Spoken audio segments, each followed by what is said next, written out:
Une ville japonaise, 1 million d'habitants, la 10e du pays, Hiroshima. Le 6 août 1945, personne n'avait prévenu ses habitants que leur ville allait être rayée de la carte. Hiroshima, ville universelle. C'est ici qu'a commencé l'ère nucléaire. En ce matin de mars 2011, une nouvelle menace s'est abattue sur la population japonaise. À 1000 km de là, 3 réacteurs de la centrale de Fukushima sont entrés en fusion. Un terrible tremblement de terre suivi d'un tsunami géant a ravagé le nord-est du Japon. De Hiroshima à Fukushima, qu'a-t-on vraiment appris sur le nucléaire?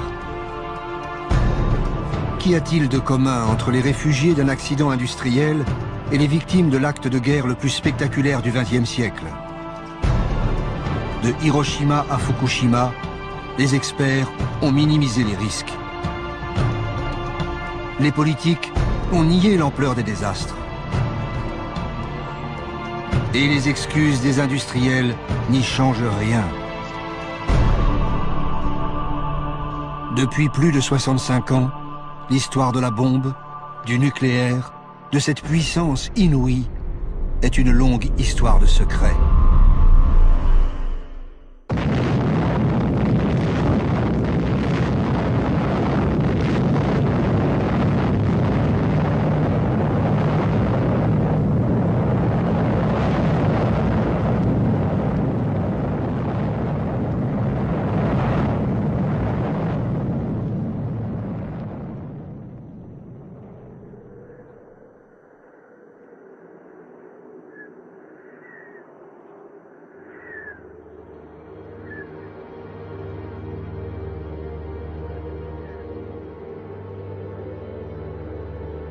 Ces silhouettes ont été imprimées à jamais sur les dernières parois restées debout après la première explosion nucléaire. Dans un rayon de 200 mètres, les corps qui ne se sont pas volatilisés sont carbonisés.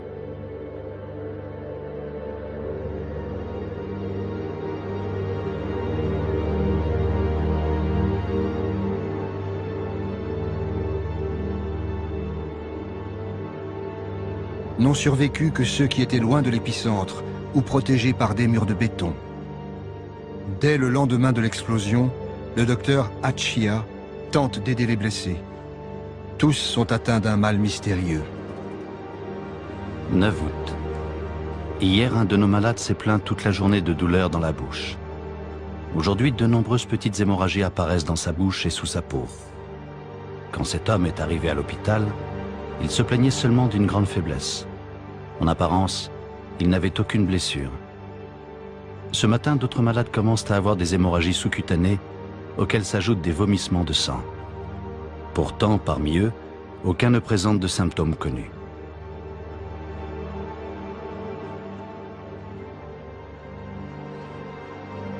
« 18 août. Aujourd'hui, un nouveau symptôme a fait son apparition. De nombreux malades commencent à perdre leurs cheveux. Ils ont un vilain teint.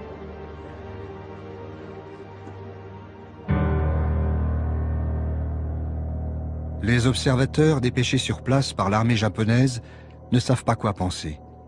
Hiroshima et Nagasaki ont été anéantis par une arme inconnue. Cela ne semble pas être un gaz toxique.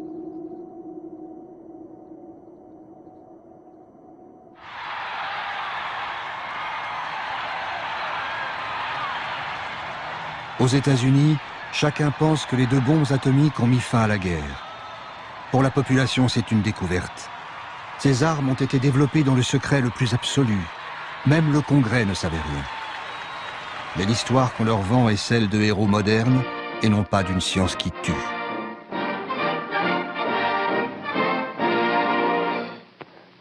On July 16th, 1945, at Alamogordo, the atomic age was born. Minus 20 seconds. Doctors James Bryant Conant and Vannevar Bush were among the handful of spectators. Minus 5 seconds. Now!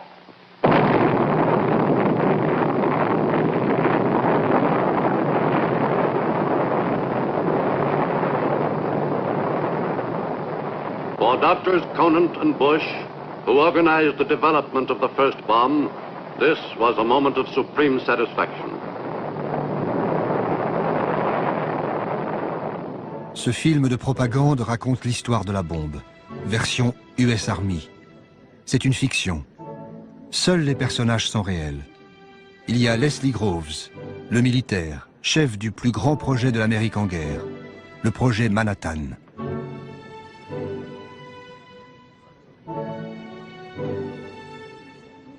As head of the Manhattan District during the war, I was responsible for the development of the atomic bomb, control of atomic energy, and for all of the security.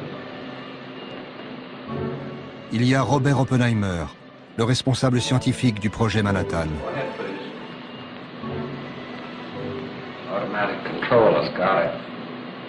This time, Rob, the stakes are pretty high. It's going to work all right, Robert, and I'm sure we'll never be sorry for it. Well, we'll know in 40 seconds. Son obsession, c'est de savoir si la bombe sera efficace. Et il y a Bush, le politique, celui qui a rendu possible la bombe en créant l'alliance entre militaires, scientifiques et industriels, donnant ainsi naissance à ce qu'on appelle encore aujourd'hui le complexe militaro-industriel. De cette alliance naîtra la bombe atomique, une arme qui va changer le monde.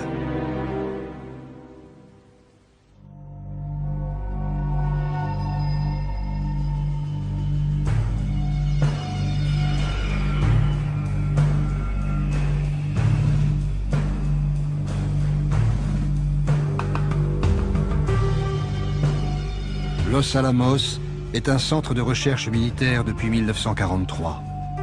À cette époque, Oppenheimer, le scientifique, convainc Groves, le militaire, que c'est le lieu idéal pour construire un prototype de bombe.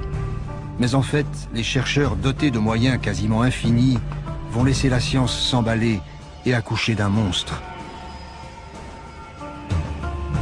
Hiroshima devait être détruite pour prouver que la bombe atomique était l'une des plus grandes réussites scientifiques de tous les temps.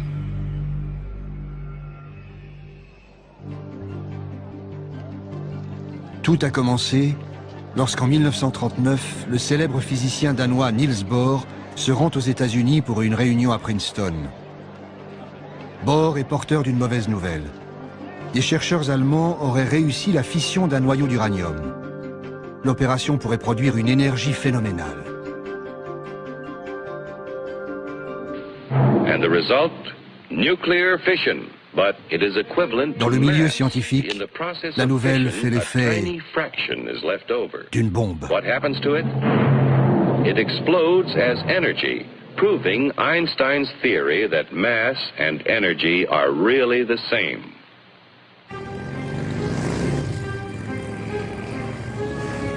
Au même moment, en mars 1939, les armées allemandes occupent la Tchécoslovaquie. Ce n'est pas seulement une catastrophe pour l'Europe centrale. Les nazis font du même coup main basse sur la plus grande mine d'uranium d'Europe. L'Allemagne dispose désormais de la matière première pour concevoir une réaction en chaîne par la fission nucléaire.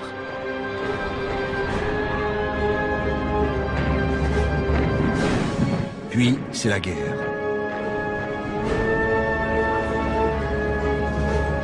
Entre alliés et nazis, la course scientifique et militaire est engagée. Mais aux États-Unis, l'opinion publique est très hostile à toute intervention dans le conflit européen. Dilemme pour le président Roosevelt.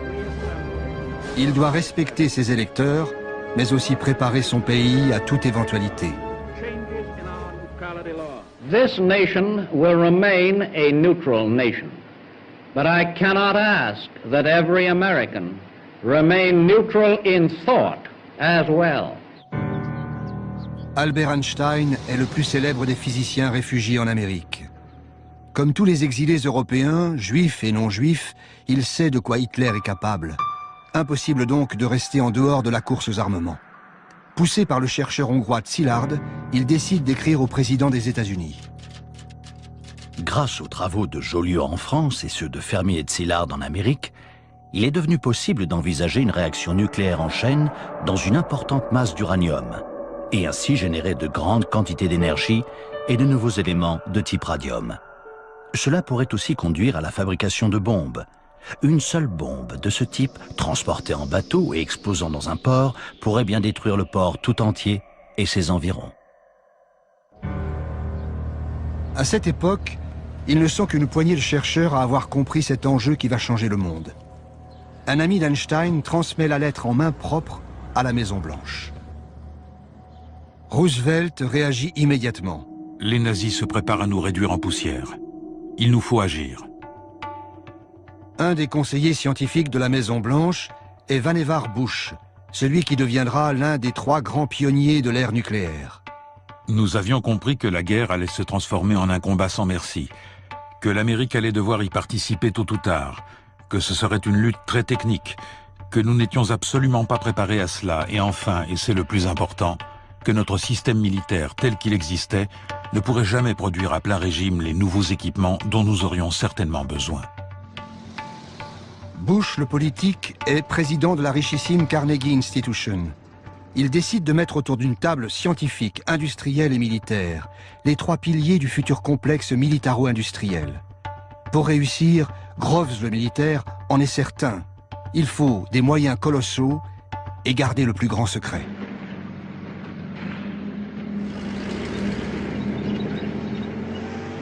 En Europe, les événements se bousculent. Durant l'été 1940, l'offensive éclair de la Wehrmacht met la Belgique et la France hors de combat en 6 semaines. La Grande-Bretagne se retrouve seule face à Hitler. Les Allemands défilent sur les Champs-Élysées.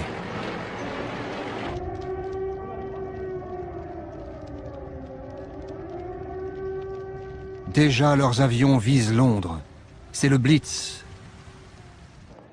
Les recherches britanniques sur l'atome ont alors une nette longueur d'avance. Cambridge héberge un prestigieux laboratoire de recherche nucléaire. Churchill et le gouvernement britannique pensent que 3 ans suffiraient pour fabriquer une bombe atomique.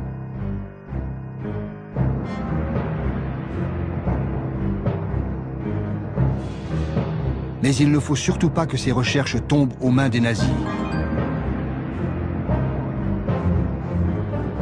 Pour raconter ce qui se passe ensuite, les films de propagande d'après-guerre nous donnent encore une fois l'impression de suivre en direct une affaire top secret. Bush, le politique, s'inquiète auprès d'un de ses collègues des attaques sur Londres. The Germans are certainly working on an atomic bomb.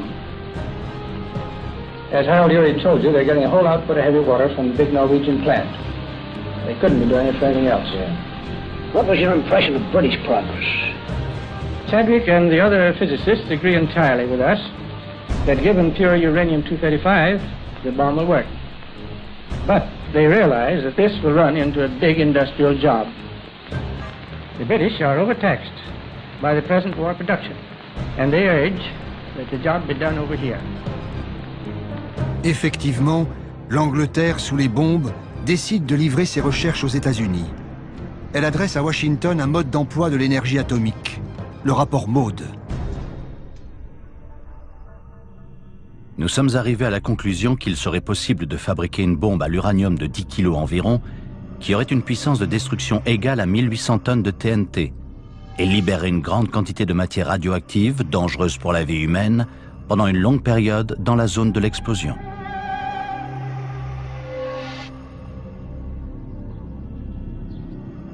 Face à cela, Roosevelt fait un choix politique. Bien que son pays reste farouchement isolationniste, il donne son feu vert pour construire des armes atomiques. Le programme nucléaire américain sera piloté au plus haut niveau de l'État, sans en référer au Congrès des États-Unis. La censure militaire s'abat sur la physique nucléaire. Elle disparaît des pages des revues scientifiques. Silence absolu. Sécurité oblige.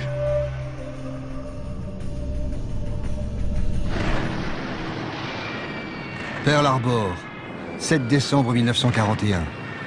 L'attaque surprise des avions japonais va mettre fin aux dernières hésitations. L'offensive japonaise fait basculer les États-Unis dans le conflit mondial. Roosevelt peut enfin rejoindre ouvertement le camp des Alliés contre les puissances de l'Axe, Japon, Allemagne, Italie. Bientôt la guerre embrase le Pacifique et étend son emprise aux 5 continents. La machine militaire américaine avait été lancée pour fournir des armes aux Britanniques. Désormais, elle va tourner à plein régime pour ses propres besoins. Le siège de l'armée américaine, le Pentagone, vient justement d'être terminé. Le chef du projet, un militaire pragmatique, s'appelle Leslie Groves. En septembre 1942, on lui confie une autre mission ultra sensible, accélérer les recherches nucléaires contre l'Allemagne, nom de code, Projet Manhattan. D'autant que les premiers résultats arrivent.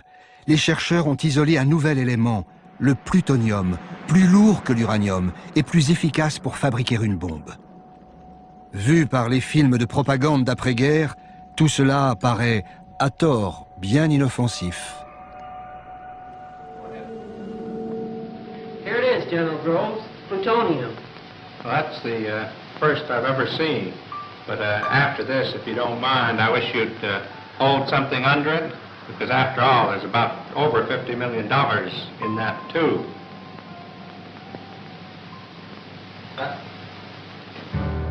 Ces recherches nécessitent une armée de scientifiques, d'ingénieurs et de techniciens répartis sur tout le territoire américain. Pour coordonner ces équipes, Groves, le militaire, a choisi un outsider, professeur de physique théorique à Berkeley. Un homme qui a même été proche du Parti communiste, Robert Oppenheimer. Il est propulsé à la tête du projet de recherche le plus gigantesque que la science ait connu. C'est un génie, un véritable génie. Il sait tout. Il peut parler de n'importe quel sujet. Enfin presque. Il y a 2 ou 3 choses dont il ne sait rien. Le sport, par exemple. L'autre priorité de Groves, c'est de trouver la matière première pour la future bombe.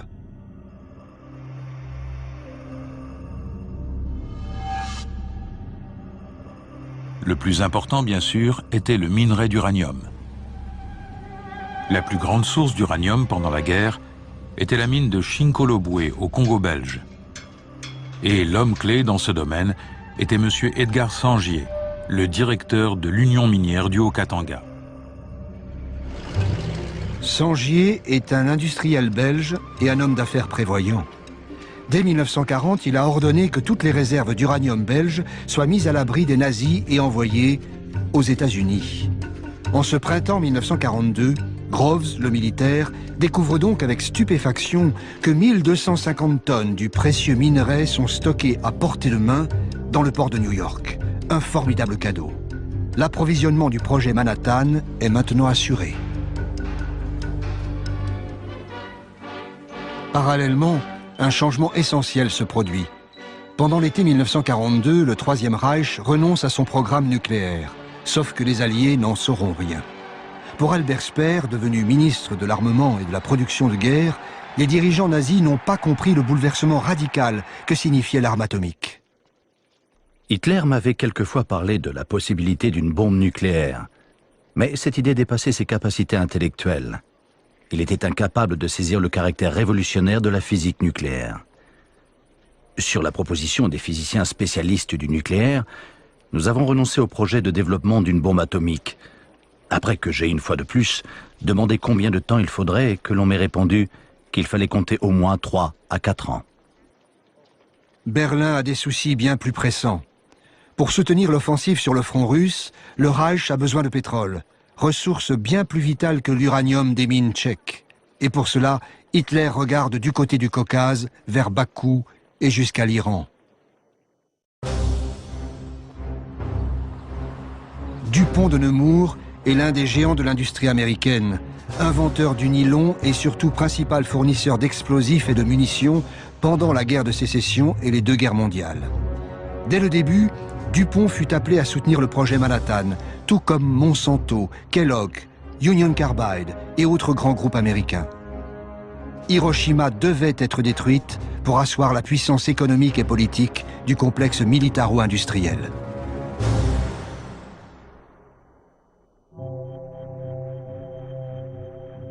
Deux mois après que l'Allemagne a arrêté son projet nucléaire, la salle de squash de l'Université de Chicago est devenue un gigantesque assemblage de graphite et d'oxyde d'uranium. C'est le prototype CP1, une pile nucléaire de 350 tonnes. Autrement dit, le tout premier réacteur atomique que les chercheurs alliés veulent tester au plus vite. L'expérience a lieu le 2 décembre 1942. Secret militaire oblige. Ni l'université, ni les étudiants, ni la ville de Chicago n'ont été prévenus.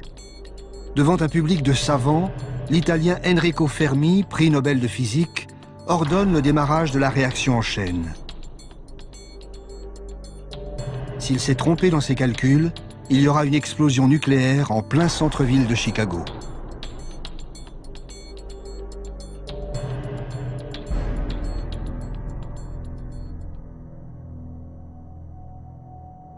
Tout se passe comme prévu. Pour la première fois de l'histoire, l'homme a réussi à maîtriser l'énergie nucléaire. Nous savions que nous étions sur le point de libérer un géant. Pourtant, en réalisant que nous l'avions réellement fait, nous éprouvâmes un sentiment étrange. Parmi les spectateurs, un autre homme est fasciné par l'expérience. Il s'appelle Crawford Greenwalt. Il est ingénieur chimiste chez Dupont de Nemours. La concentration de neutrons dans la pièce est montée bien au-delà des limites autorisées. Et les radiations gamma juste au-dessus des limites tolérables pour un être humain en l'espace de 24 heures. Le résultat de l'ensemble fut bien meilleur que ce qui était attendu. Et pour moi, ce fut une expérience saisissante. Greenwalt, l'industriel, assiste à l'expérience sur l'invitation du général Groves. Pour faire passer le projet Manhattan à sa phase industrielle, Groves a en effet besoin d'un conglomérat rompu à la confidentialité et capable de superviser des corps de métier qui vont manipuler d'importantes quantités d'uranium et de plutonium hautement radioactifs.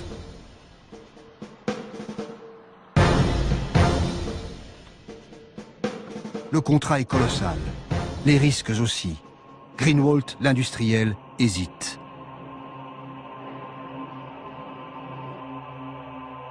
Pour ne pas se faire traiter de profiteur de guerre, Dupont signera finalement un contrat ne lui procurant qu'1 dollar symbolique de bénéfices par an.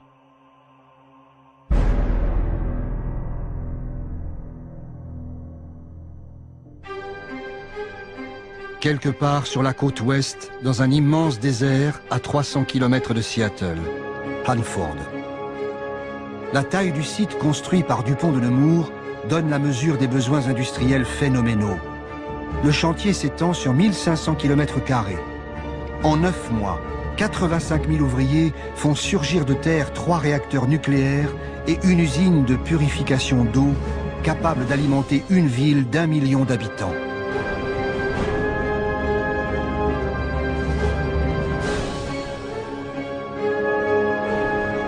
Des dizaines de milliers d'employés dorment sur place.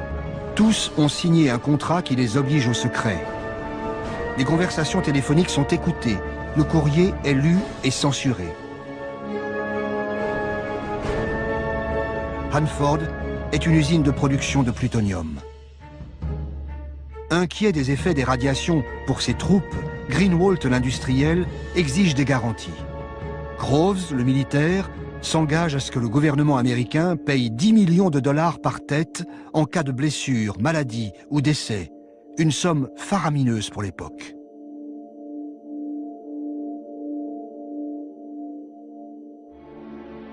Le projet Manhattan est réparti sur tout le territoire américain.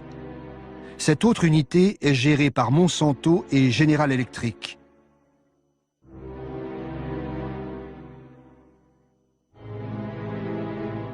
On y produit l'uranium-235 et les autres matières premières nécessaires à la bombe. Il faut plusieurs tonnes d'uranium brut pour fabriquer 1 gramme de combustible nucléaire. Ici aussi, Groves a fait cloisonner au maximum les différentes étapes de la chaîne de fabrication pour garder le secret absolu. La plupart des employés ne découvriront qu'à la fin de la guerre sur quoi ils ont réellement travaillé. Tout cela, ainsi que les plans de la bombe, est consigné dans les carnets de Greenwalt, l'industriel. Ces carnets sont restés secrets militaires jusqu'en 1989.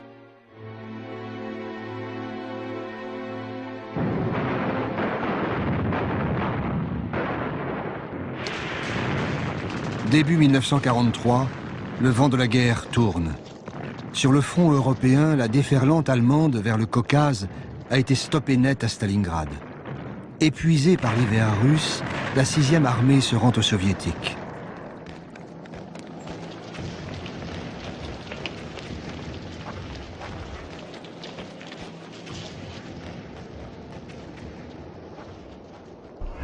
Été 1943. Les Alliés se réunissent à Québec. Churchill a provoqué la rencontre dans un but précis, ne pas laisser aux États-Unis le monopole du nucléaire. La Grande-Bretagne, les USA et le Canada décident de s'associer au sein du projet Manhattan. Le Canada possède d'importantes mines d'uranium. Il fournira 4000 tonnes de minerais jusqu'en 1946. 2 ans après la mise à l'abri des recherches anglaises, outre-Atlantique, une vingtaine de scientifiques britanniques viennent rejoindre les laboratoires américains.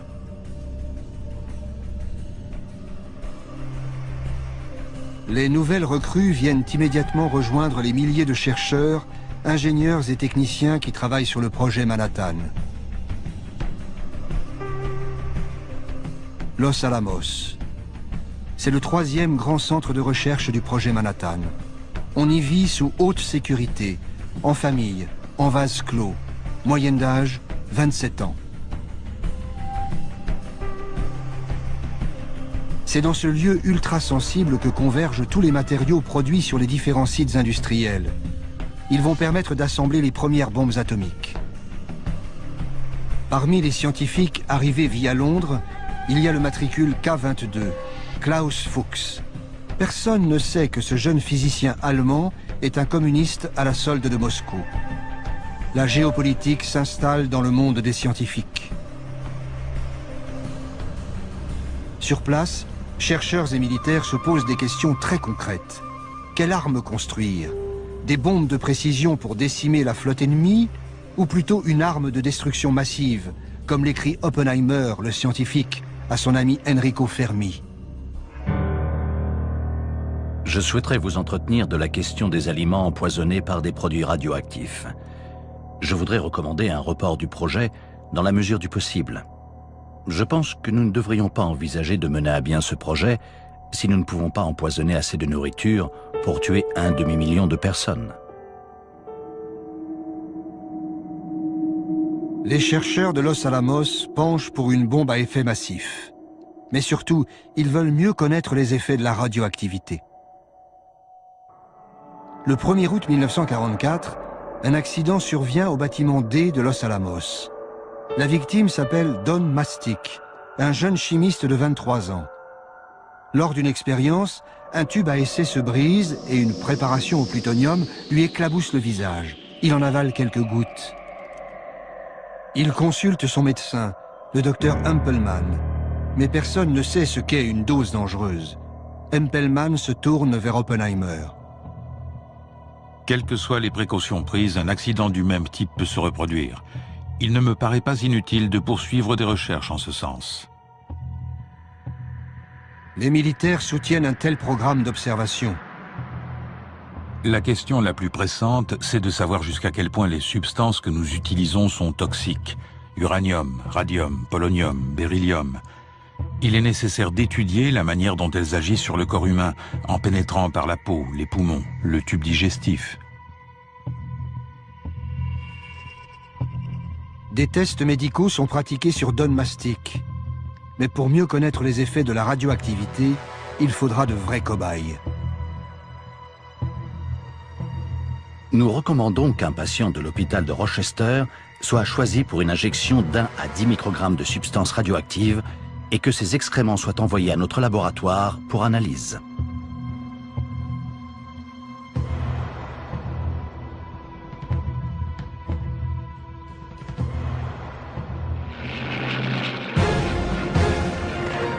Au tournant de l'été 1944, loin des laboratoires américains, l'armée rouge fait son entrée en Pologne. Les Alliés occupent la Sicile et débarquent en Normandie, ouvrant un nouveau front à l'ouest. La future bombe ne sera peut-être plus nécessaire en Europe.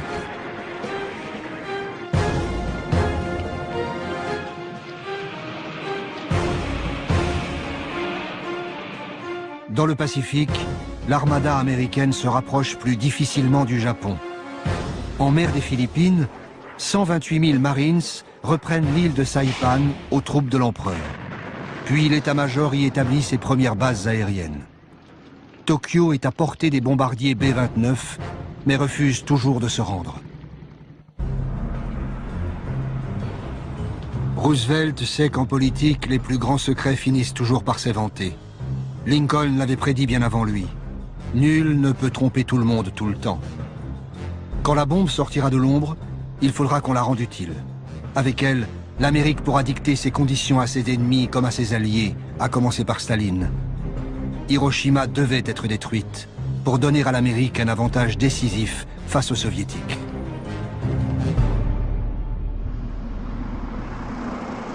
À l'été 1944, Churchill et Roosevelt se retrouvent à Hyde Park, près de New York.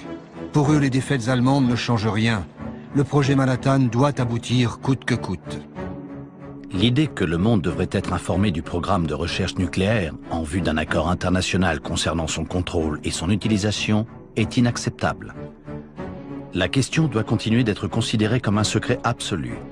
Mais lorsque la bombe sera finalement disponible, elle pourra peut-être, après mûre réflexion, être utilisée contre les Japonais, qui devront être prévenus qu'un tel bombardement sera renouvelé jusqu'à ce qu'ils capitulent. Plus d'un an avant les bombardements de Hiroshima et Nagasaki, les politiques confirment la cible désignée par les militaires. Ce sera le Japon. À l'automne 1944, en pleine débâcle allemande, le général Groves envoie une unité spéciale sur le front européen. À Strasbourg, elle fait une découverte cruciale cachée au sein de l'hôpital de la ville. Un laboratoire de physique allemand. Aussitôt, le scientifique de la troupe se met à compulser les archives. D'après les documents allemands, le programme nucléaire nazi a été interrompu 2 ans plus tôt. Les armes de destruction massive de Hitler, tellement redoutées par l'Amérique, n'ont jamais existé. Avec elles, s'évapore la menace qui a justifié le projet Manhattan.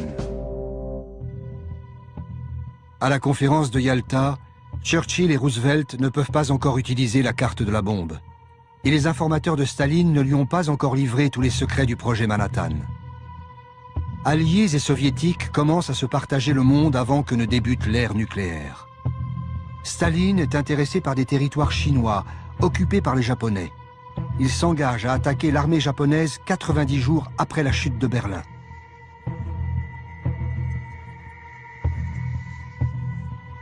Reste à savoir qui sera le premier à occuper l'archipel. Car Tokyo refuse toujours de capituler.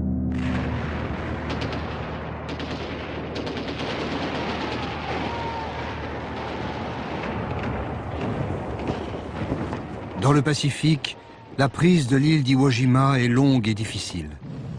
Mais ensuite, les B-29 de l'US Air Force ont le champ libre pour pilonner le sol japonais.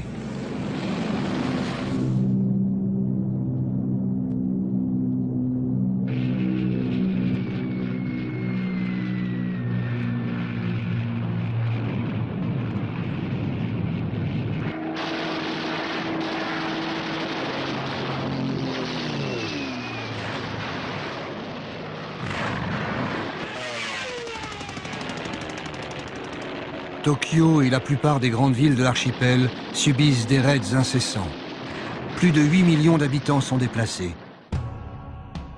Dans la seule nuit du 9 mars 1945, un déluge de bombes incendiaires fait plus de 100 000 morts dans la capitale japonaise. Le pays est affamé, à court de vivres, de carburant et de munitions.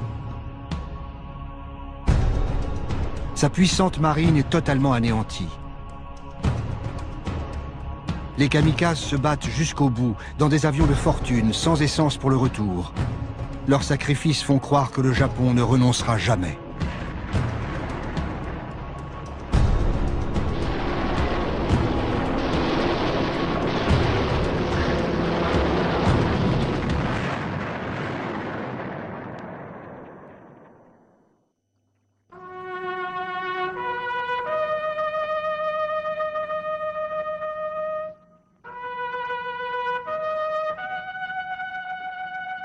Roosevelt meurt le 12 avril 1945. Son successeur, Harry Truman, un ancien sénateur spécialiste des affaires militaires, ignore tout du projet Manhattan. Pourtant, il était vice-président des États-Unis depuis 6 mois. Son secrétaire d'État à la guerre lui apprend que Roosevelt lui lègue un secret écrasant. Stimson me dit qu'il voulait que je connaisse l'existence d'un énorme projet en cours. Un projet portant sur la mise au point d'un nouvel explosif, d'un pouvoir destructeur à peine croyable. C'est tout ce qu'il se sentit libre de me dire sur le moment. Et sa déclaration me laissa perplexe. Mais Truman va vite comprendre l'avantage stratégique inédit que confère la bombe A. Son futur ministre des Affaires étrangères, James Burns, un proche de Roosevelt, en est persuadé. Burns m'a dit que l'arme pourrait être si puissante qu'elle serait potentiellement capable de balayer des villes entières et de tuer des gens à une échelle sans précédent. Et il a ajouté qu'il pensait que la bombe pourrait bien nous mettre en position de dicter nos conditions à la fin de la guerre. Le même Burns écrit le discours d'investiture de Truman. La perspective d'avoir bientôt l'arme suprême renforce l'intransigeance américaine. Both Germany and Japan can be certain, beyond any shadow of a doubt, that America will continue the fight for freedom until no vestige of resistance remains.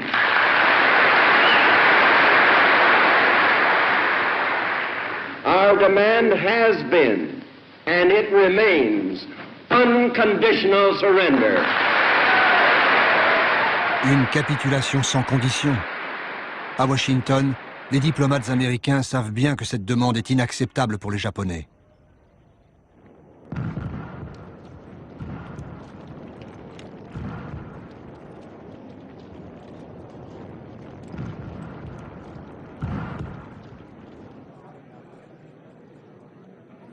Le 8 mai, le monde apprend la capitulation de l'Allemagne. Berlin a été conquise par l'armée rouge. Les soviétiques ont aussi libéré Varsovie, Prague, Budapest et Sofia. Staline n'a pas l'intention de s'en retirer de sitôt. Conformément à l'accord secret de Yalta, Moscou se prépare maintenant à entrer en guerre contre le Japon. Les troupes soviétiques commencent à s'amasser en Mandchourie, au nord-est de la Chine.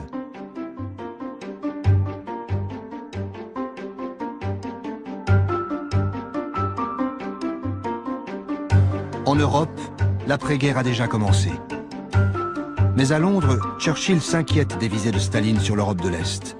Il propose à Truman d'organiser une rencontre sans délai.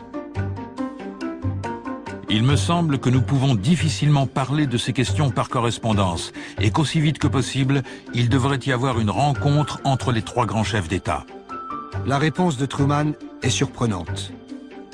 Je suis d'accord avec vous pour dire qu'une rencontre entre les 3 chefs d'État serait souhaitable. Cependant, en ce qui concerne la période, il me sera extrêmement difficile de m'absenter de Washington avant la fin de l'année fiscale, le 30 juin. Étonné par l'attentisme du nouveau président, alors que Staline bouge ses pions sur l'échiquier européen, Churchill insiste. Je pense que la rencontre devrait avoir lieu en juin et j'espère que votre année fiscale ne la retardera pas. Truman cherche à gagner du temps. Il fait savoir à Staline qu'il ne sera pas disponible avant le milieu du mois de juillet. Churchill est furieux. Je considère que la date du 15 juillet, je répète juillet, le mois qui suit le mois de juin, est beaucoup trop tardive pour aborder les questions urgentes qui demandent que nous les traitions ensemble. J'avais proposé le 15 juin, je répète juin, le mois qui précède le mois de juillet. Mais si ce n'est pas possible, pourquoi pas le 1er juillet, le 2 ou le 3 ? Truman finit par imposer sa volonté. La réunion se tiendra à Potsdam, près de Berlin, le 15 juillet. 15 juillet. C'est le jour qui a été choisi pour le premier essai d'une bombe au plutonium sur le site d'Alamo-Gordo. Truman veut connaître le résultat du test avant la rencontre de Potsdam.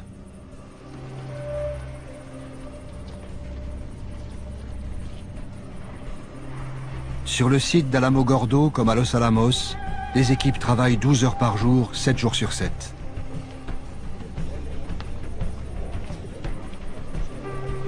Oppenheimer raconte.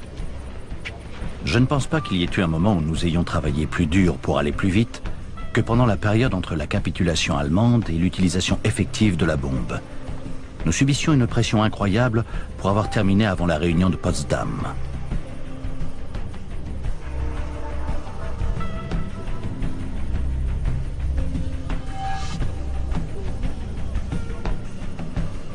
À Washington, on ne se demande plus s'il faut utiliser ou non la bombe contre le Japon, mais quand et surtout comment.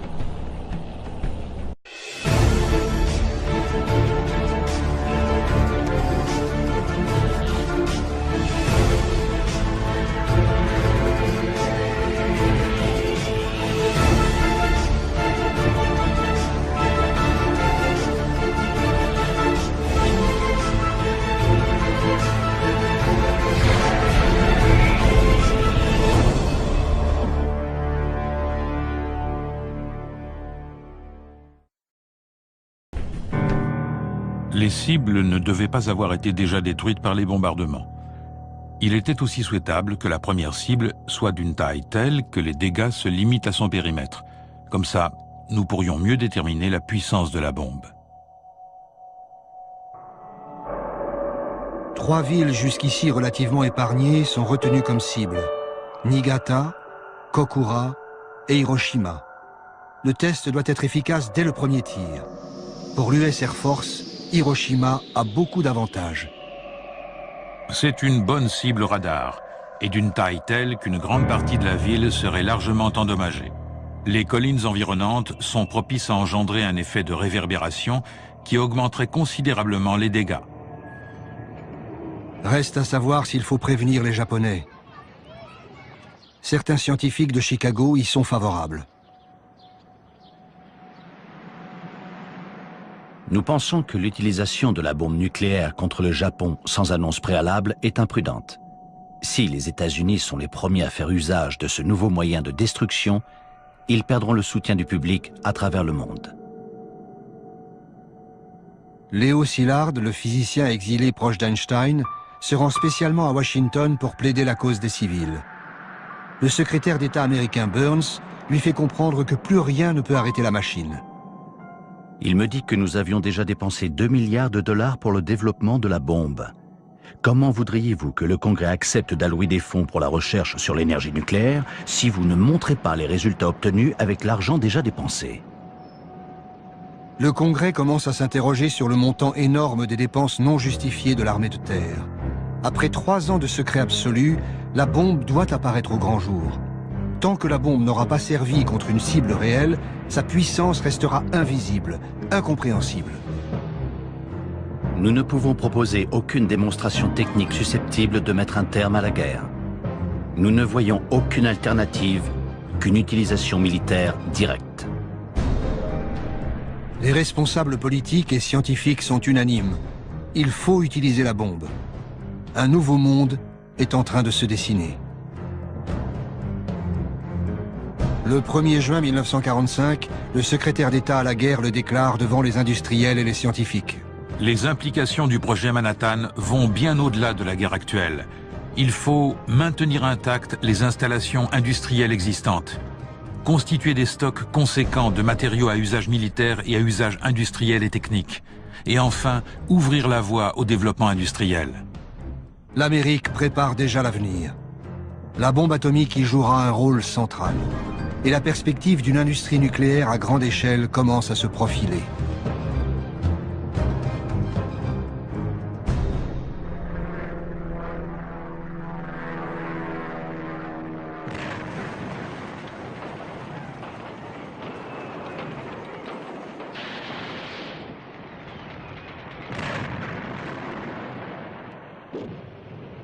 L'armée américaine s'empare de l'île d'Okinawa. C'est la bataille la plus sanglante de la guerre du Pacifique.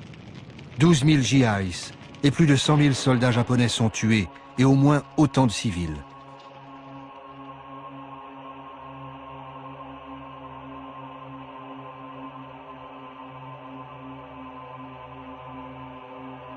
Okinawa, c'était le dernier rempart avant le débarquement des troupes américaines dans l'archipel japonais. À Tokyo, le palais impérial cherche avant tout un moyen de négocier la fin de la guerre sans sacrifier l'empereur. Quelques jours avant la conférence de Potsdam, il tente de faire passer le message via Moscou.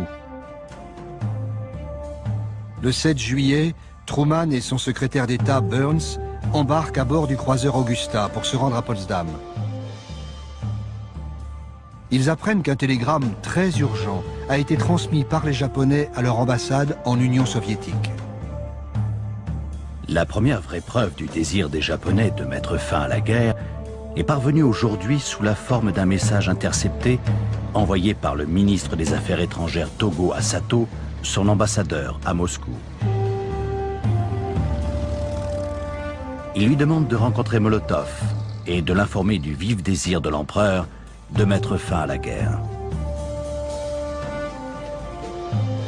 En outre, Togo dit que les termes « capitulation sans condition » formulés par les Alliés sont la seule chose qui empêche la cessation de la guerre et que si ces termes sont maintenus, les Japonais devront évidemment continuer à se battre.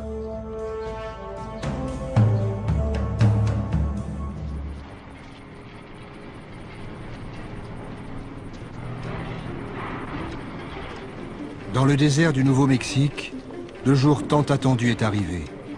Tout est prêt pour le premier test nucléaire jamais réalisé. Nom de code, Opération Trinity. Le général Groves raconte les derniers préparatifs. Le test avait été programmé pour 4 heures du matin le 16 juillet. Cette heure avait été choisie dans l'idée qu'une explosion si tôt le matin attirerait moins l'attention d'observateurs éventuels, la majorité des gens étant encore endormis. Nous nous attendions à ce qu'il y ait un énorme éclair lumineux, mais nous ne pensions pas qu'il serait assez puissant pour réveiller la population.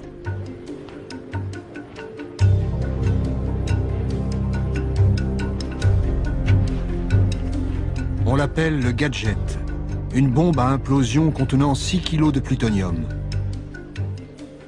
150 000 personnes ont œuvré à la création de ce monstre de métal dont le cœur est à peine plus gros qu'une balle de tennis.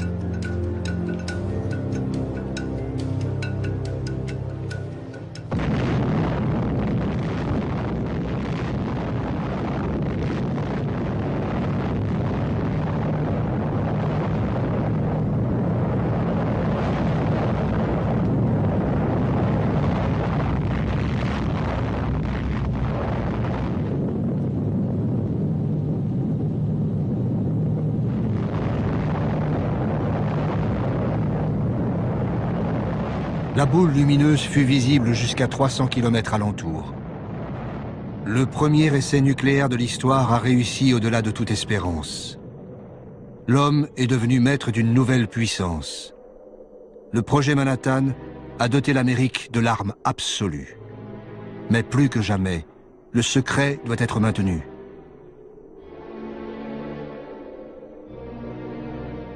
Groves, le militaire, fait diffuser un communiqué préparé à l'avance. Un dépôt de munitions situé aux confins d'Alamogordo, contenant une grande quantité de puissants explosifs et de matériel pyrotechnique, a explosé. L'accident n'a fait aucune victime et les dégâts matériels, en dehors de l'entrepôt lui-même, sont négligeables. Le communiqué officiel de Groves n'a rien à voir avec la réalité. Mais dès cette époque, il faut couper court aux interrogations de la population.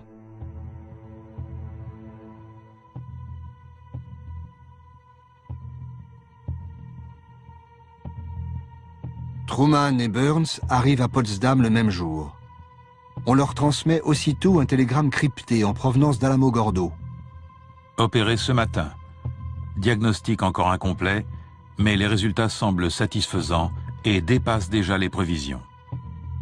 Lors de sa première rencontre avec Staline, Truman n'a pas encore compris tout ce que cela signifie. La conférence se poursuit. Comme promis, à Yalta, les Soviétiques interviendront contre le Japon à partir du 15 août. Mais les nouvelles qui affluent du Nouveau-Mexique, les heures et les jours suivants changent complètement la donne.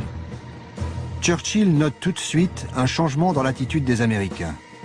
Il n'en comprend la cause que le lendemain, à la lecture du rapport complet du général Groves. Maintenant, je sais ce qui est arrivé à Truman hier. À la réunion, après avoir lu ce rapport, il était un autre homme. Il s'est mis à dicter aux Russes ses conditions et, plus généralement, il a pris la direction des débats. Le secrétaire d'État Burns raconte. Le président et moi n'étions pas pressés de voir les Russes entrer en guerre après l'annonce de la réussite de l'essai nucléaire. Pour Truman, la bombe atomique est devenue la carte maîtresse de la diplomatie américaine. Il écrit dans son journal le même jour. C'est certainement une bonne chose pour le monde que la bande à Hitler ou celle de Staline n'ait pas découvert la bombe atomique. Cela semble la chose la plus terrible jamais découverte, mais on peut en faire la plus utile. Truman n'a plus besoin de l'appui soviétique pour faire plier Tokyo. Mais encore faut-il pouvoir tester la bombe avant que le Japon, totalement encerclé, ne rende les armes. 2 jours après, Groves envoie un autre télégramme à Potsdam. Selon l'état de préparation du patient et les conditions atmosphériques, l'opération pourrait avoir lieu à n'importe quel moment, à partir du 1er août. Le compte à rebours est enclenché. L'ordre de lâchage de la bombe est transmis le 25 juillet aux forces aériennes stratégiques pour le Pacifique.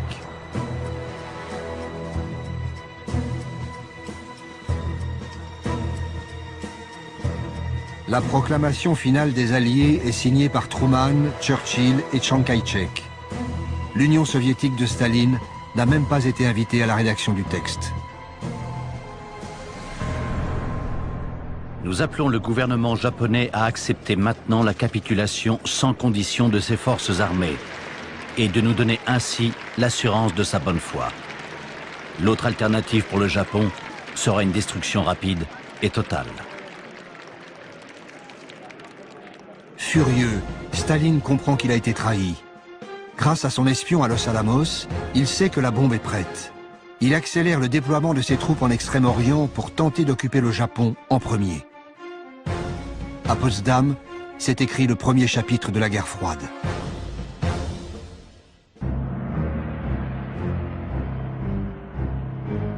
La découverte d'armes nouvelles est le propre de l'art militaire, resté dans le plus grand secret aussi. La légende veut cependant que le largage de 2 bombes atomiques ait permis de sauver la vie de millions de GIs et de civils en écourtant la guerre. En fait, Hiroshima devait être détruite pour exposer au monde la surpuissance de l'arsenal américain.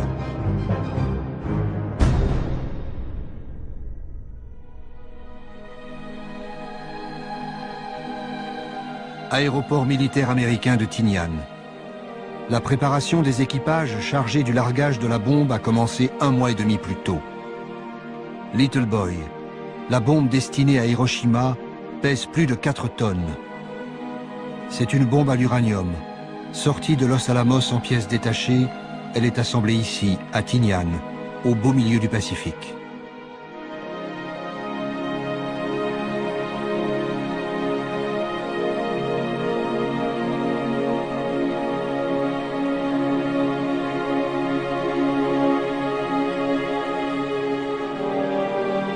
Un bombardier B-29 est aménagé pour recevoir la bombe. Il est baptisé Enola Gay, en hommage à la mère du pilote.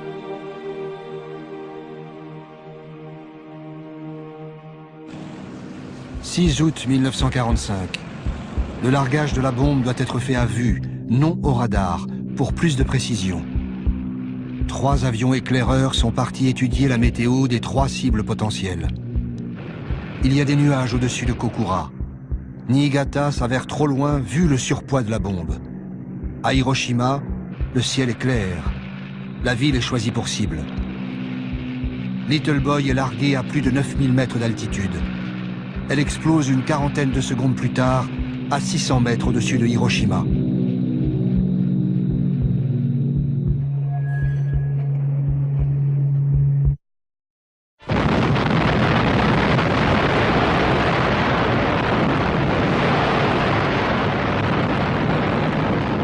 La boule de feu libérée par l'explosion nucléaire atteint la température d'1 million de degrés centigrades.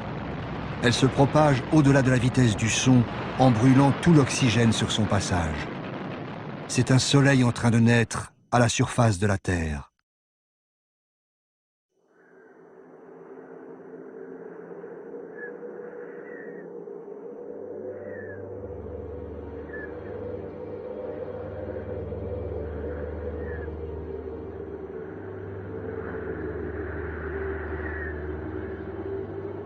« 6 août. Soudain, il y a un éclair, puis un autre. Ombre et reflet, tout a disparu. Il n'y a plus qu'un nuage de poussière au milieu duquel je n'aperçois qu'une colonne de bois qui supportait ma maison. Hiroshima, 8h15. Le docteur Hachiya se préparait à partir pour l'hôpital. Il note ces phrases dans son journal le jour même de l'explosion. Instinctivement, je me mets à courir, ou du moins j'essaie. Inutilement. Des poutres jonchent le sol. Je me sens extraordinairement faible. Je dois m'arrêter pour reprendre des forces. C'est là que je m'aperçois que je suis complètement nu. Où sont passés mon pantalon et mon maillot? Je regarde mon côté droit, il est tout ensanglanté.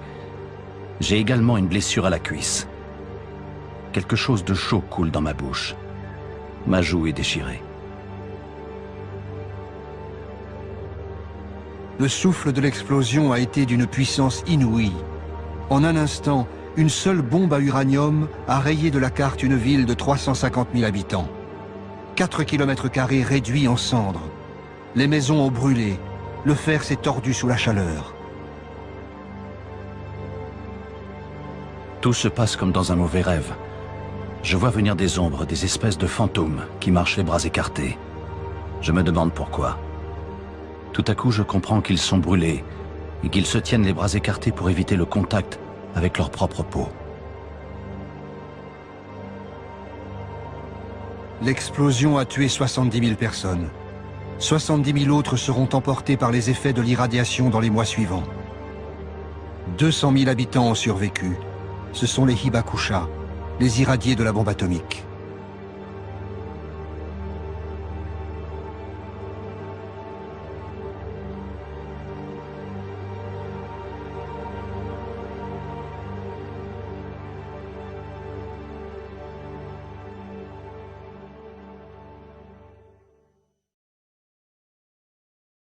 A short time ago, an American airplane dropped one bomb on Hiroshima and destroyed its usefulness to the enemy.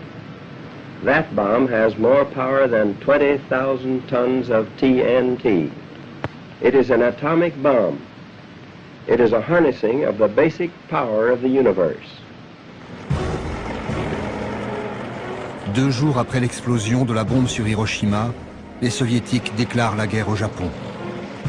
1,5 million de soldats franchissent les frontières de la Mandchourie, occupée par le Japon depuis 1931. Les troupes japonaises ne livrent pas bataille. À court de munitions, elles se rendent aux Soviétiques.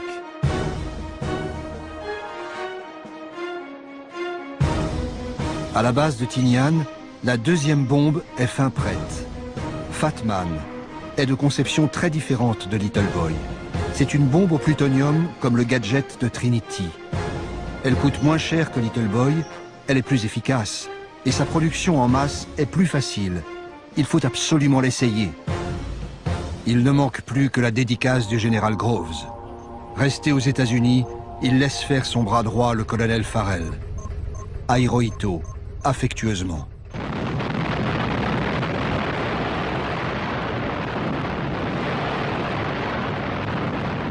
« 9 août, 11 heures passées de quelques minutes. Depuis un B-29, un caméraman filme le champignon atomique au-dessus de Nagasaki. L'avion transporte aussi une cargaison de scientifiques venus observer l'explosion. De retour à la base, l'équipage baptisera le bombardier Necessary Evil. Pour l'histoire, la bombe nucléaire devient un mal nécessaire.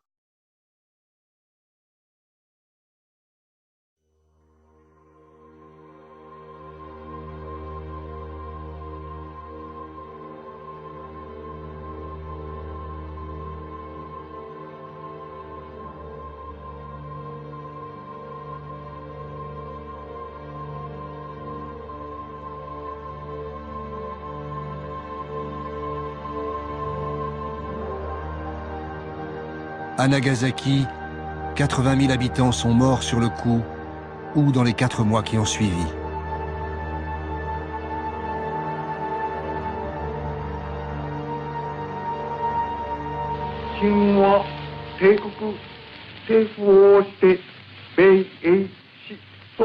国に対しその共同宣言を受諾する旨通告せしめたり。Le 15 août 1945, le peuple japonais entend la voix de l'empereur pour la première fois. Cette voix leur apprend la capitulation de leur pays.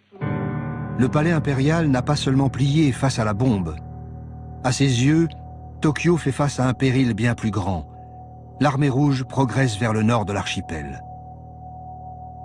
Pour éviter un Japon sous la coupe soviétique, Washington laisse un espoir de survie au régime impérial. Le texte de la capitulation ne dit rien du futur sort de Hirohito. Ce texte est signé le 2 septembre à bord du croiseur Missouri. Les troupes d'occupation du général MacArthur arrivent au Japon moins d'un mois après les bombardements nucléaires.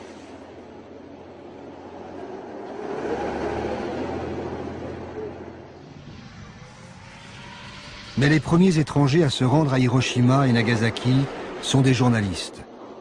L'Australien Peter Burchett est épouvanté par les symptômes dont souffrent les rescapés. À Hiroshima, 30 jours après la première explosion atomique qui a totalement détruit une ville et stupéfié le monde, des habitants qui n'ont pas été touchés directement par la déflagration souffrent atrocement et continuent à mourir pour des raisons encore inconnues, dont on peut seulement dire qu'il s'agit d'une peste atomique. Aussitôt, l'armée contre-attaque.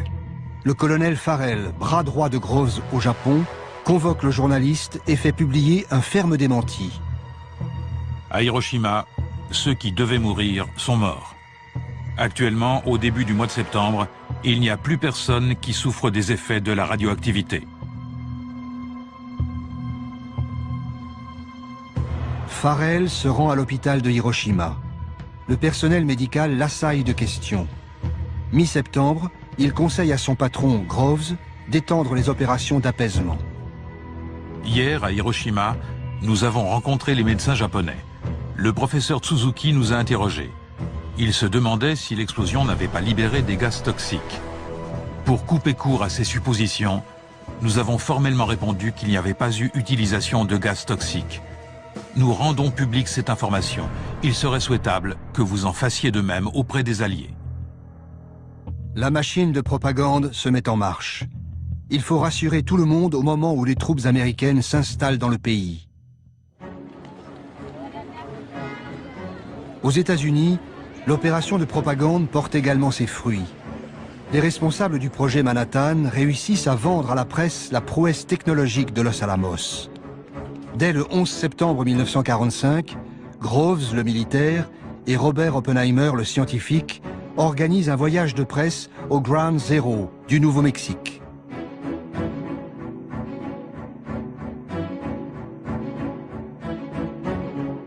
Le site est encore radioactif, mais Oppenheimer se veut rassurant. Il explique aux journalistes que contrairement aux gadgets de Trinity, les bombes japonaises ont été lâchées de très haute altitude. Il ne devrait pas y avoir d'effet comparable à des armes chimiques ou d'empoisonnement de la Terre par des éléments radioactifs, et aucune autre horreur que celle qui accompagne habituellement les grandes explosions. Message transmis à l'opinion publique. La bombe nucléaire est une bombe propre. Rien à voir avec les armes chimiques interdites par le protocole de Genève.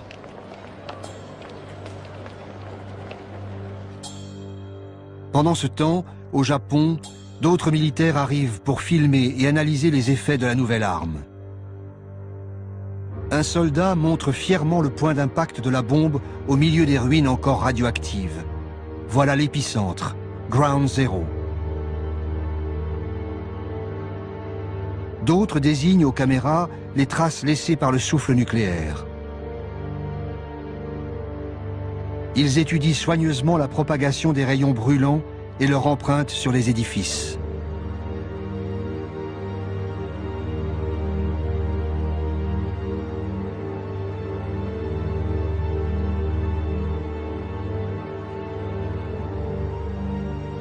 Devant la presse, les forces d'occupation nient avec force la persistance de la radioactivité. Au même moment, des observateurs américains continuent de la mesurer méticuleusement.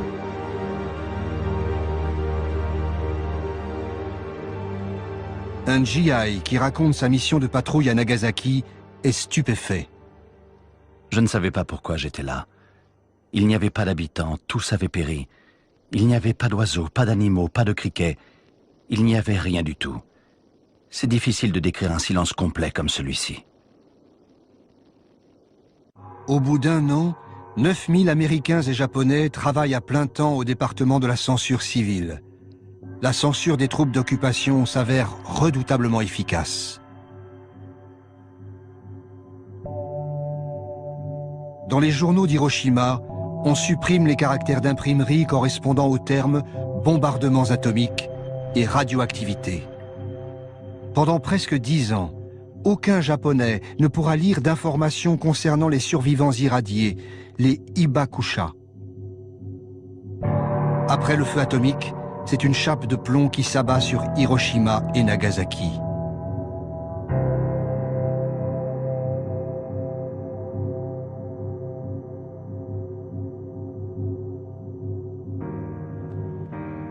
Tous les documents censurés pendant des années sont conservés ici, à l'Université du Maryland, près de Washington. Des dizaines de milliers de livres, de journaux et d'affiches.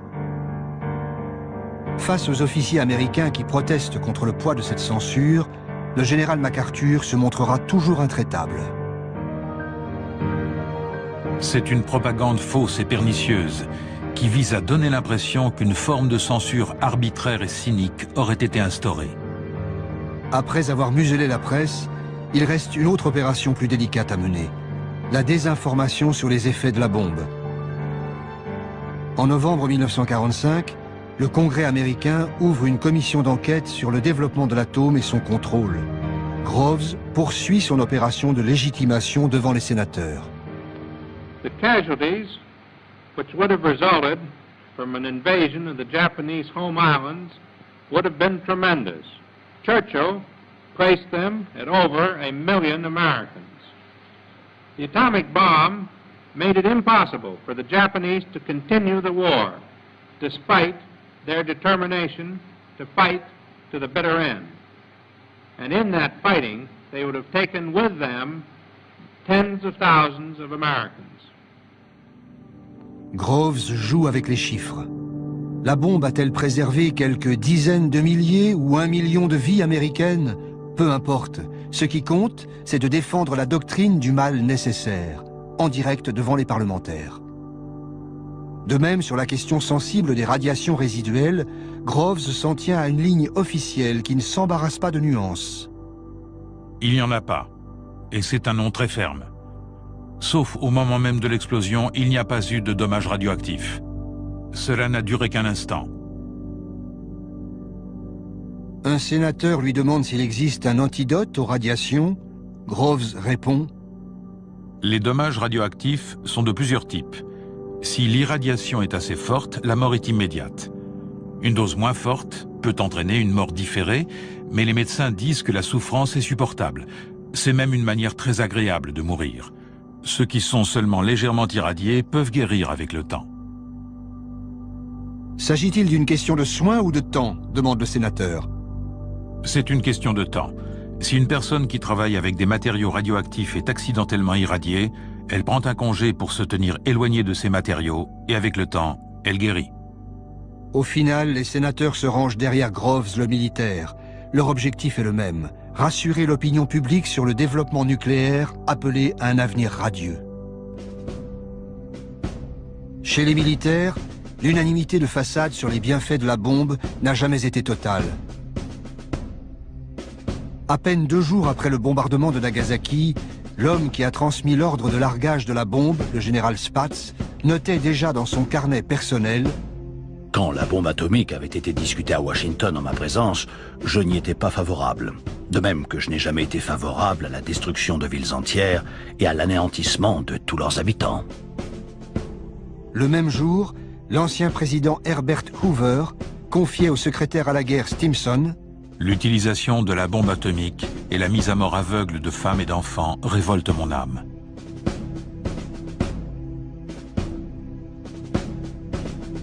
Stimson, l'ancien secrétaire d'État à la guerre, est le seul responsable politique à être resté en poste tout au long du projet Manhattan. À l'été 1946, on lui demande de signer un article pour faire cesser la polémique autour de la bombe. Le texte paraît dans le Harper's Magazine. Il déclare une fois pour toutes que l'arme atomique fut l'ultime recours pour terminer la guerre et sauver plus d'1 million de vies américaines. En privé, Stimson avouera ne pas se reconnaître dans ce texte largement inspiré par les responsables du projet Manhattan. Mais la doctrine est définitivement scellée. La bombe était un mal nécessaire et même indispensable.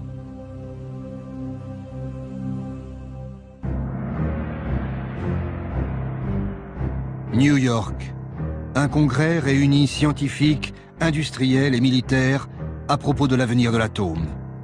En cette fin de l'année 1945, les hommes de l'ombre qui ont pensé la bombe se félicitent en public. Et ils commencent à préparer l'avenir. We're going to talk about the future and not the past.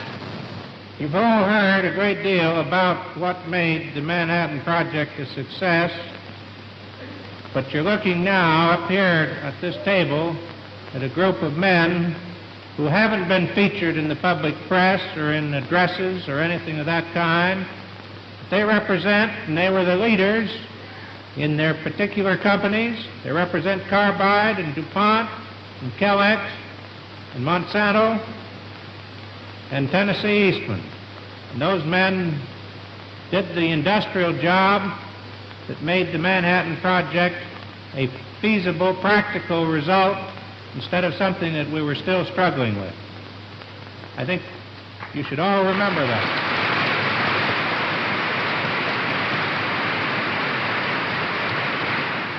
I can't see any difference between solving the problem to build an atomic bomb, which was enormous, and solving the problem of using atomic energy for peaceful purposes, provided the setup is right. Pacifique.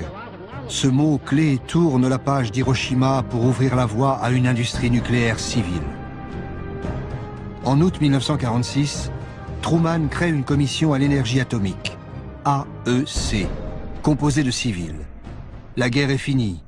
Partout, les généraux quittent les postes de décision. En janvier 1947, l'AEC prend le contrôle des sites industriels militaires d'Hanford et d'Oak Ridge. L'énergie nucléaire va partir conquérir le monde et devenir une puissance industrielle et économique.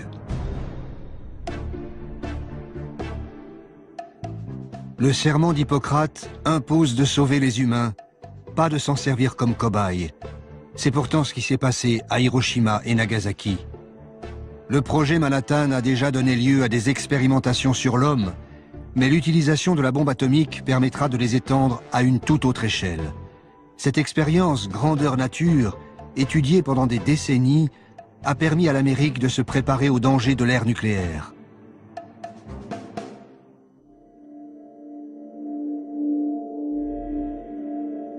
Pour bien comprendre ce secret, il faut revenir au début du projet Manhattan. Les scientifiques, mais aussi les industriels, s'inquiètent très tôt des effets de la radioactivité sur le corps humain. Ils réclament des expériences concrètes. Le jeune scientifique, qui avait avalé du plutonium, n'est que le premier d'une longue série. Les médecins radiologues veulent connaître la dose limite de radiation dans le corps. Enfin, en avril 1945, le jour de la première expérimentation sur le corps humain est arrivé. Cela nous a permis de vérifier précisément les données de laboratoire. Des malades sont choisis dans différents hôpitaux. Chacun reçoit un numéro précédé des initiales HP pour Human Product, soit produit humain. La décision a été prise délibérément de ne pas informer les patients de la nature du produit inoculé. Des seringues spéciales en plomb sont conçues pour injecter des doses de plutonium d'environ 5 microgrammes. Les résultats confirment ceux des tests sur les animaux. Ils sont sans surprise. Le plutonium, 30 fois plus toxique que le radium, est un puissant cancérigène. 3 patients sont testés en avril 1945, 11 autres à partir de septembre, après la fin de la guerre. À ce moment, le responsable du projet Produit humain vient d'arriver à Nagasaki. C'est le docteur Warren, le médecin-chef du projet Manhattan. Warren n'est pas venu soulager les victimes ou partager avec les médecins japonais les connaissances accumulées aux États-Unis par ses équipes. Il est venu étudier les effets du plutonium sur les irradiés des bombes atomiques. Toutes les informations sont transmises aux États-Unis.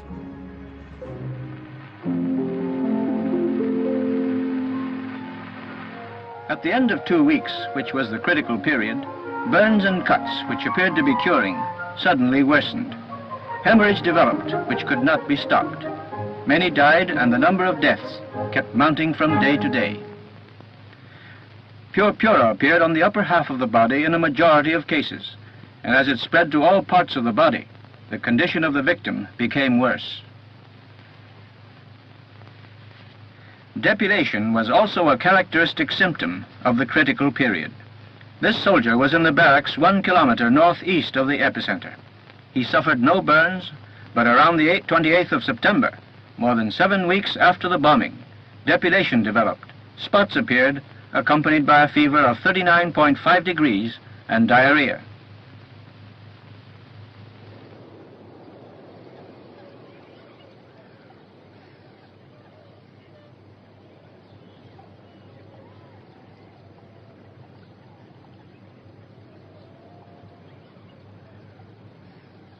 Les assistants de Warren recueillent des dossiers médicaux, saisissent des échantillons, filment l'évolution des symptômes. Ils enquêtent sur chaque patient pour savoir où et comment ils ont reçu la bombe atomique, la gravité de leur brûlure. Tout cela est soigneusement rassemblé, puis classé secret défense. Un médecin japonais, le docteur Hida, témoigne. Le directeur de l'hôpital nous communiqua un ordre du ministère de la Santé que nous devions tous respecter, patients aussi bien qu'employés. Les dommages provoqués par les bombardements sur Hiroshima et Nagasaki sont un secret militaire américain. Personne ne doit communiquer ce qu'il a vu, entendu ou ce qu'il sait sur la réalité de ces dommages, ni par la parole, ni par l'écrit, ni par le dessin, ni par la photo. Les contrevenants seront punis.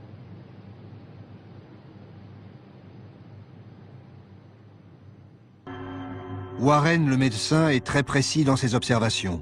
Son premier rapport, en revanche, est parfaitement dans la ligne officielle. La bombe A n'émet que peu de radiation, brièvement et sans conséquences. Les radiations des explosions nucléaires ayant causé des dommages physiques furent émises principalement pendant la seconde après l'explosion. Quelques blessures ont pu apparaître plus tard, mais toutes se sont produites pendant la première minute. Les deux autres types de radiation, celle provenant de la fission et celle causée par des objets près du centre de l'explosion, n'ont fait aucune victime. Cela a été prouvé définitivement. De retour aux États-Unis, Warren reprend les tests humains commencés à la fin de la guerre. À l'hôpital de Rochester, une aile spéciale gardée par des militaires est construite à cet effet.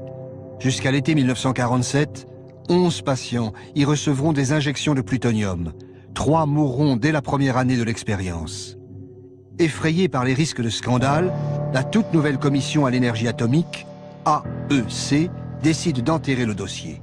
Il est préférable qu'aucun document ne soit divulgué qui ferait référence aux expériences sur des humains et pourrait avoir un effet négatif sur l'opinion publique ou déclencher des poursuites judiciaires. Les documents concernant ce domaine de travail doivent être classés secrets.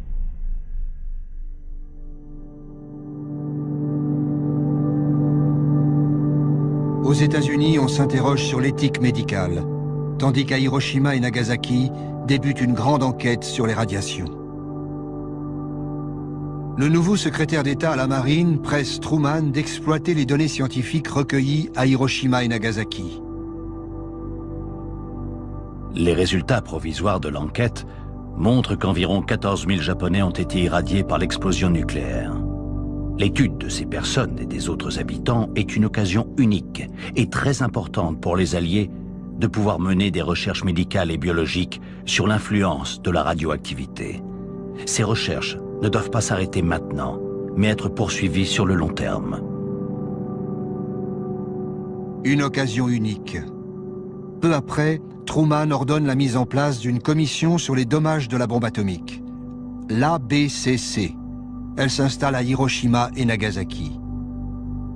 Avec l'aide du ministère de la Santé japonais, l'ABCC reprend le travail du docteur Warren à grande échelle. Étudier sur le long terme l'influence des radiations sur les victimes de la bombe. À nouveau, les survivants sont forcés de collaborer pour les enquêtes médicales sans jamais être soignés. À nouveau, les informations recueillies sont classées, compilées, archivées et expédiées aux États-Unis. C'est ainsi que l'Amérique se prépare à affronter les nouveaux dangers de l'ère nucléaire.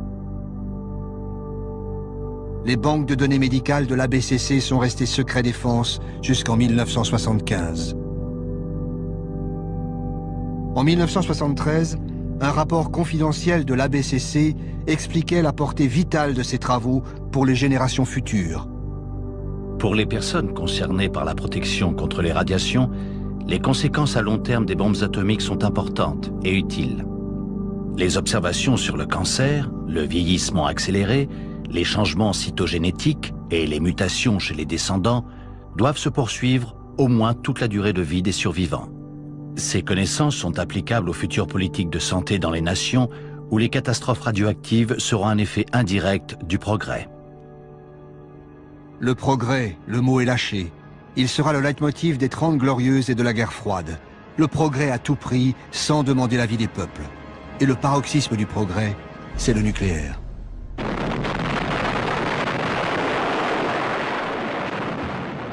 Nucléaire militaire d'abord. Dès la fin des années 40, la course aux armements est lancée à vitesse exponentielle. L'URSS s'y jette tout de suite pour rattraper son grand rival, puis viendront la France, la Chine, et ceux qui feront cette course en secret, Israël, l'Inde, le Pakistan. L'arsenal mondial devient un monstre incontrôlable.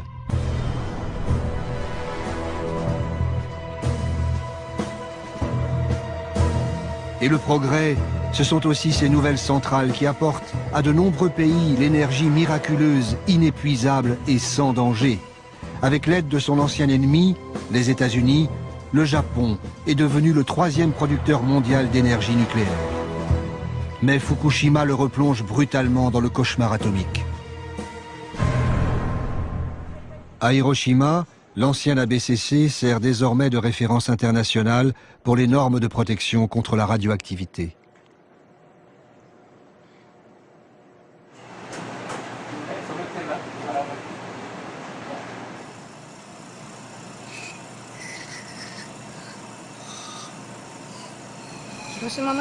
Personne n'avait imaginé que les irradiés de Hiroshima auraient des leucémies, des saignements de gencives ou des taches sur la peau. Mais maintenant, on sait bien que dans une zone donnée et avec une dose de radioactivité donnée, on aura tel problème de santé. Les gens de Fukushima sont inquiets parce qu'ils pensent au risque de cancer. Ils ont dans la tête les images de Hiroshima comme les brûlures, les dents qui tombent ou les morts. Je suppose qu'ils sont très angoissés car ils imaginent qu'il peut leur arriver la même chose. Tous les 2 ans, depuis 35 ans, M. Nakanishi vient passer une série de tests médicaux à l'ancienne ABCC, devenu centre de recherche sur les effets de la radiation. Ma mère m'a dit que j'étais à un peu plus de 3 km de l'épicentre au moment de l'explosion. J'avais 3 ans. Elle m'a raconté que j'étais dehors et que j'ai été irradié. Un peu plus tard, j'ai perdu tous mes cheveux. Quand j'étais à l'école primaire, des copains de classe sont morts de leucémie. J'ai pensé que ça pouvait m'arriver à moi aussi. Mais à 20 ans, ce qui m'a choqué le plus, c'était la mort d'un ami de mon âge. Ça m'a fait très peur. On peut mourir de la bombe atomique plus de 20 ans après.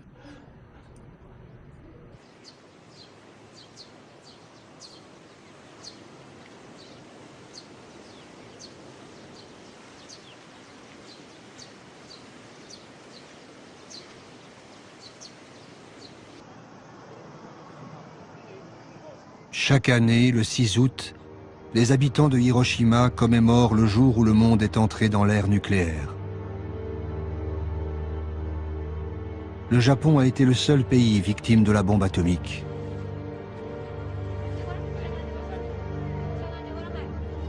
À Hiroshima, comme à Nagasaki, des lanternes en papier sont déposées sur l'eau de la rivière pour apaiser les âmes des disparus.